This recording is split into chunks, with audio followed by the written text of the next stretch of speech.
नमस्कार दोस्तों, स्वागत है आपका एक्सेलेंस फैमिली में। मैं हूं रवि और अब हम शेयर कैपिटल चैप्टर से 4 फीचर की कुछ एंट्रीज पे ध्यान देंगे। मतलब कि अलग अलग कंडीशंस में 4 फीचर कैसे होता है। इससे पहले हम बेसिक 4 फीचर क्या होता है ये सब जान चुके हैं। तो हम आज देखेंगे कि fully called up, not fully called up या इश्यूड एट पार और इश्यूड एट प्रीमियम शेयर्स को कैसे फॉरफिट किया जाता है। तो दोस्तों चलिए, इसके लिए मैंने एक एग्जांपल सेट किया है। तो सबसे पहले Agyat limited forfeited Hari's 200 share of ₹10 each. Agyat limited एक कंपनी है जिसने हरी के 200 शेयर 10 रुपए वाला है एक फॉरफिट किए, on which first call ₹2 per share and second and final call ₹3 per share not paid. जिन पे की फर्स्ट कॉल 2 पर शेयर और second and final call ₹3 per share not paid, he share were forfeited by company. देखिए दोस्तों, ये fully called up share है। Fully called up कैसे? क्योंकि company का एक तो फर्स्ट कॉल पे नहीं किया है शेयर होल्डर ने, एक सेकंड एंड फाइनल कॉल मतलब कि आखिरी कॉल पे नहीं किया है। तो कंपनी आखिरी कॉल तक गई है। तो एप्लीकेशन अलॉटमेंट का कितना अमाउंट है वो तो हमें नहीं पता, पर फर्स्ट कॉल और सेकंड एंड फाइनल कॉल का कितना पैसा है। फर्स्ट कॉल का है 2 और सेकंड एंड फाइनल कॉल का है 3। मतलब हम कह सकते हैं 5 रुपए कंपनी को नहीं दिए हैं शेयर होल्डर ने और 5 रुपए वो एप्लीकेशन अलॉटमेंट के दे चुका है। तो इसके लिए जर्नल बनाते हैं दोस्तों। तो जर्नल कैसे बनेगी वो देखते हैं। सबसे पहले अगर आप फॉरफिट कर रहे हो तो फॉरफिट कितने शेयर्स को कर रहे हैं अपन? 200 शेयर को। और फॉरफीचर क्या है? कैंसिलेशन ऑफ शेयर्स है। तो इसमें शेयर कैपिटल को हमें डेबिट करना पड़ेगा। जब शेयर इशू होता है तो शेयर कैपिटल क्रेडिट होती है, जब शेयर कैंसिल होता है तो शेयर कैपिटल डेबिट होती है। इसलिए हम एंट्री में करेंगे equity share capital account debit. ये कैपिटल अकाउंट डेबिट। इसके बाद कौन कौन सी इंस्टॉलमेंट उसने नहीं दी है उनको हमें क्रेडिट करना है। तो equity share first call account and equity share second and final call account, ये दोनों हो जाएंगी क्रेडिट। और 2 शेयर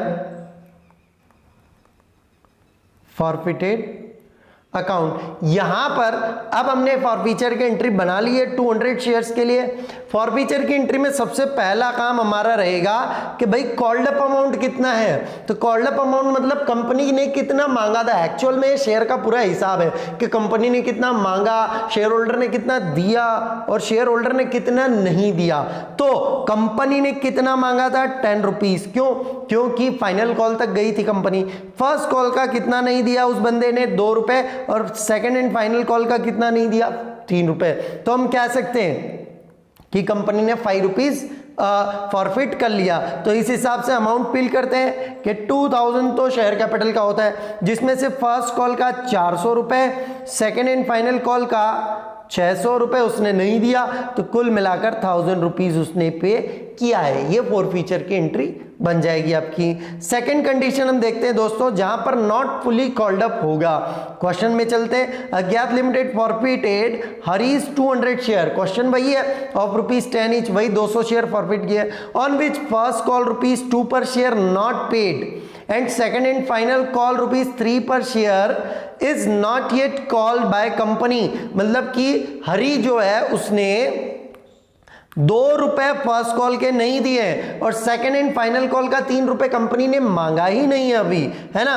तो ही share were forfeited by company, उसके शेयर कंपनी ने फॉरफिट कर लिए। तो कितने शेयर फॉरफिट किए हैं कंपनी ने? सबसे पहली वो बात, 200 शेयर फॉरफिट किए हैं। इसके लिए entry equity share capital account debit, क्योंकि कंपनी फॉरफीचर कर रही है तो शेयर कैपिटल डेबिट होना ही है।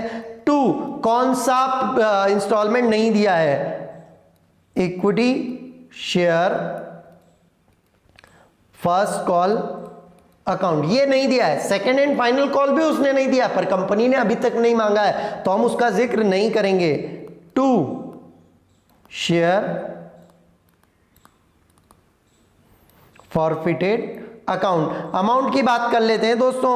अमाउंट सबसे पहले कितना कॉल्ड अप है, कॉल्ड अप मतलब कंपनी ने कितना मांगा है। देखिए शेयर 10 का था 10, जिसमें से 3 अभी तक कंपनी ने नहीं मांगा है, तो 7 कॉल्ड अप है। तो इक्विटी शेयर में कितने का इंटू करेंगे हम, 7 called up equity share capital में, तो अमाउंट होता है 1400। शेयर कैपिटल मतलब मांगा था 1400, जिसमें से फर्स्ट कॉल का 2 रुपए कंपनी ने नहीं दिया, मतलब 400 सॉरी कंपनी को नहीं दिया, शेयर होल्डर ने 400 रुपए नहीं दिया, तो कितना दिया है शेयर होल्डर ने, 1000 रुपए दिया है। ये पेड अप हो गया, फॉरफीचर हो गया।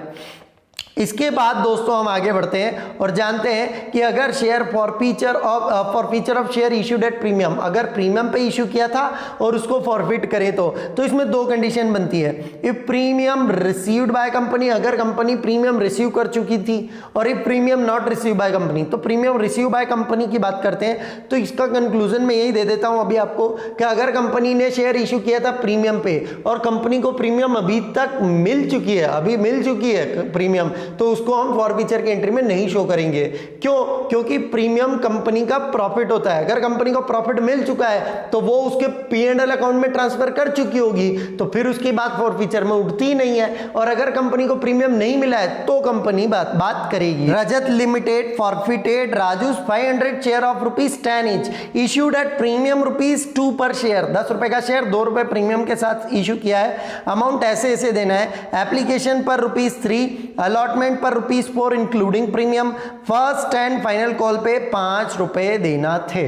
ये बात हुई। राजू कुड नॉट पे first and final call, Raju first और फाइनल कॉल नहीं दे पाया। इसका मतलब राजू ने एप्लीकेशन दिया, अलॉटमेंट भी दिया, पर फर्स्ट एंड फाइनल कॉल नहीं दिया। प्रीमियम किसके साथ थी? प्रीमियम थी अलॉटमेंट के साथ, इट मींस वो प्रीमियम दे चुका है। चलिए इसके लिए जर्नल एंट्री बनाते हैं। फॉरफिट कितने शेयर कर रहा है? 500 शेयर राजू के फॉरफिट किए जा रहे हैं। तो फॉरफीचर की entry, equity share capital account debit to, कौन सा पैसा नहीं मिला कंपनी को? Equity share first and final call to share forfeited account. ये एंट्री हो गई। अब कितना पैसा चाहिए था कंपनी को? फुली कॉल्ड अप है क्या शेयर? हाँ, फर्स्ट एंड फाइनल कॉल तक गया है, इसलिए 10 रुपए। और दोस्तों यहां मैंने सिक्योरिटी प्रीमियम को डेबिट नहीं किया, क्योंकि प्रीमियम किसके साथ थी? अलॉटमेंट के साथ, और अलॉटमेंट कंपनी को मिल चुका है, इसलिए प्रीमियम की बात नहीं करेगी कंपनी। देखो अलॉटमेंट जब ड्यू हुआ होगा तो प्रीमियम को हमने क्रेडिट किया है ना, और जैसे ही प्रीमियम को क्रेडिट किया तो साल खत्म हुआ तो वो क्रेडिट जो इनकम थी, प्रॉफिट था कंपनी का, वो P&L में डेबिट हो चुका होगा। ठीक है, बाय P&L में चला गया, तो उसकी बात कंपनी ने नहीं की है, इसलिए तो 500 शेयर्स पे कंपनी को चाहिए 5000 रुपीज चाहिए थे, जिसमें से फर्स्ट एंड फाइनल कॉल का 5 रुपए कंपनी को नहीं मिला है। तो हम कह सकते हैं 2500 रुपए नहीं मिला है। तो कितना मिला है कंपनी को? 2500 रुपए मिला है। ये फॉरफिट हो गया शेयर, है ना। अब अगर हम बात करें if premium not receive by company, अगर कंपनी को प्रीमियम रिसीव नहीं हुई हो तो वही एग्जांपल, राजू के 500 शेयर फॉरफिट किए, 10 रुपए का है कि प्रीमियम 2 रुपए शेयर पर है।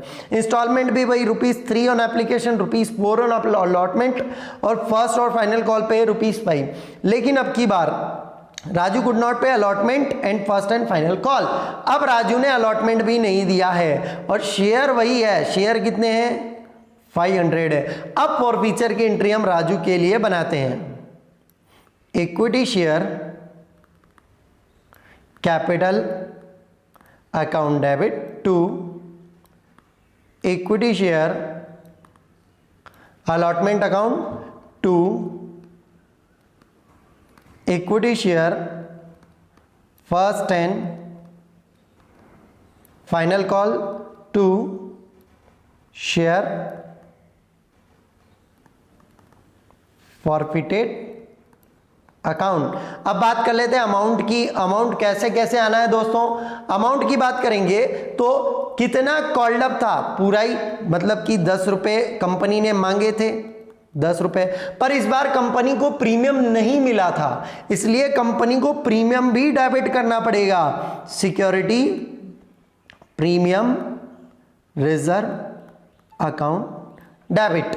आप सही तरीके से लिखेंगे तो क्या लिखना है, equity share capital account debit, security premium reserve account debit. पर मैं अंतर दिखा रहा था दोनों एंट्री में, इसमें क्या था, equity share capital account debit था बस। तो यहां तक तो वो एंट्री वही है, equity share capital account debit, पर प्रीमियम भी इसमें डेबिट हो जाएगा। अब प्रीमियम कितना मांगा था कंपनी ने, 2 रुपए मांगा था प्रीमियम। अब कितना नहीं दिया, बात करते हैं। अलॉटमेंट का पैसा नहीं आया है कंपनी के पास, 4 रुपए, 4 रुपए अलॉटमेंट का नहीं आया। फर्स्ट एंड फाइनल कॉल का 5 रुपए नहीं आया। तो बात कर लेते हैं अब अमाउंट कितना होता है। 1000 रुपए तो कंपनी को प्रीमियम के चाहिए थे, देन 5000 उसको शेयर के चाहिए थे, पर अलॉटमेंट का 4 रुपीज नहीं आया है, तो 2000 तो अलॉटमेंट का नहीं आया है, और फर्स्ट कॉल का, फर्स्ट एंड फाइनल कॉल का 5 रुपए, 2500 फर्स्ट एंड फाइनल कॉल का नहीं आया है। तो कितना रुपया आया कंपनी के पास वो देख लीजिए। इसमें से 6000 में से 4500 माइनस 1500 रुपए, 1500 रुपए कंपनी के पास नहीं, सॉरी कंपनी के पास 1500 रुपए आए थे, क्योंकि ये रुपए तो आया नहीं है, ना ही अलॉटमेंट का ना आया, ना फर्स्ट कॉल का। तो इस तरह से हम प्रीमियम को दिखाएंगे जब कंपनी को प्रीमियम नहीं मिली थी, और प्रीमियम को नहीं दिखाएंगे फोरफीचर की एंट्री में जब कंपनी को प्रीमियम मिल चुकी थी। तो ये फोरफीचर की अलग अलग condition, fully called up, not fully called up, issue date, par issue date, premium पे मैंने आपको बताया। उम्मीद है वीडियो पसंद आया होगा आपको, तो प्लीज़ लाइक कीजिए, शेयर कीजिए वीडियो को और सब्सक्राइब कीजिए हमारा चैनल। बहुत बहुत धन्यवाद।